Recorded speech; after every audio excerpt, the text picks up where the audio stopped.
नमस्कार दोस्तों, स्वागत है आपका टून्स मैजिक नामक चैनल में, जहां आपको मनोरंजक कहानियां सुनने को मिलती है। आज की कहानी हम सुनेंगे जो भगवत गीता के एक बहुत प्रसिद्ध श्लोक की है, और श्लोक है यदा यदा हि धर्मस्य ग्लानिर्भवति भारत अभ्युत्थानम धर्मस्य तदात्मानं सृजाम्यहम्। इस श्लोक का अर्थ है, जब जब धर्म की हानि होती है और अधर्म का प्रकोप बढ़ता है, तब तक भगवान इस संसार में अवतरित होकर धर्म की पूर्ण स्थापना करते हैं।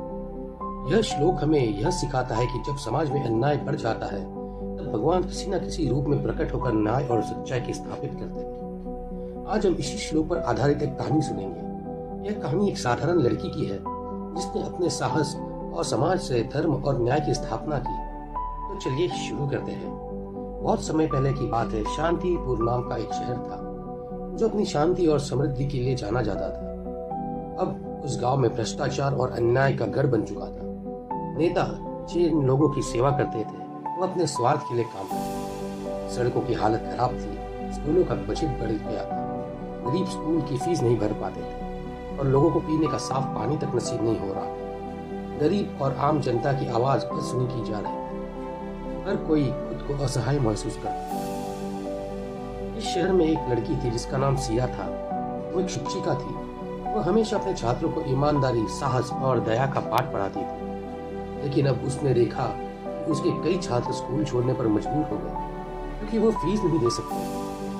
तो उसका दिल टूट गया। एक शाम जब वो ध्यान कर रही थी, तो उसे भगवत गीता का एक श्लोक याद आया। यदा यदा हि धर्मस्य ग्लानिर्भवति भारत अभ्युत्थानम धर्मस्य तदात्मानं सृजाम्यहम्। सिया ने सोचा, हो सकता है कि भगवान मुझसे यही काम करवाना चाहते हो। अगर मैं चुप रही तो कभी न्याय नहीं होगा। सिया ने लोगों को इकट्ठा करना शुरू किया और शहर की समस्याओं पर चर्चा की। वो छोटी छोटी सभाएं आयोजित करती थी, जहां वो लोगों को उनके अधिकार और कर्तव्य के बारे में बताती थी। धीरे धीरे उसके शब्द लोगों के दिलों की उम्मीद की नई किरण जलाई। सिया ने जागो शांतिपुर नाम से एक अभियान शुरू किया। सोशल मीडिया के जरिए उसकी बातें पूरे शहर में फैलने लगी। जो लोग पहले डरते थे, अब अपनी कहानियां साझा करने लगे और न्याय के खिलाफ आवाज उठाने के लिए तैयार हो गए। लेकिन यह सफर आसान नहीं था।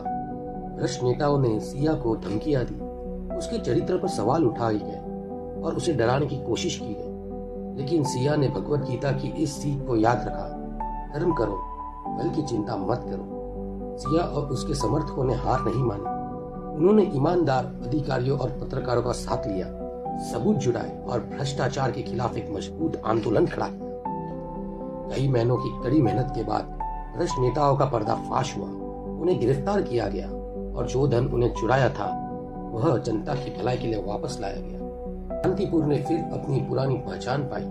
स्कूल खुले, सड़कों की मरम्मत हुई और लोग न्याय और ईमानदारी में अपना विश्वास फिर से हासिल कर सके। सिया ने अंत में सभी नागरिकों से कहा, धर्म सिर्फ एक किताब का हिस्सा नहीं है। यह हमारी जिम्मेदारी है कि हम अपने जीवन में न्याय और सच्चाई का पालन करें। जब भी अन्याय हो, हम उसके खिलाफ खड़ा होना चाहिए, तभी संतुलन बहाल होगा।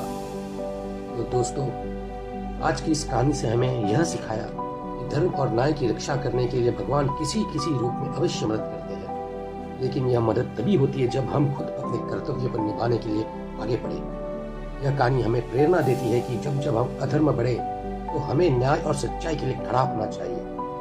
अगर आपको यह कहानी पसंद आई तो इसे लाइक और शेयर जरूर करें, और हाँ, चैनल को सब्सक्राइब करना ना भूलें। अगली बार हम फिर मिलेंगे एक नई प्रेरणादायक कहानी के साथ। तब तक धर्म के मार्ग पर चलते रहिए। धन्यवाद।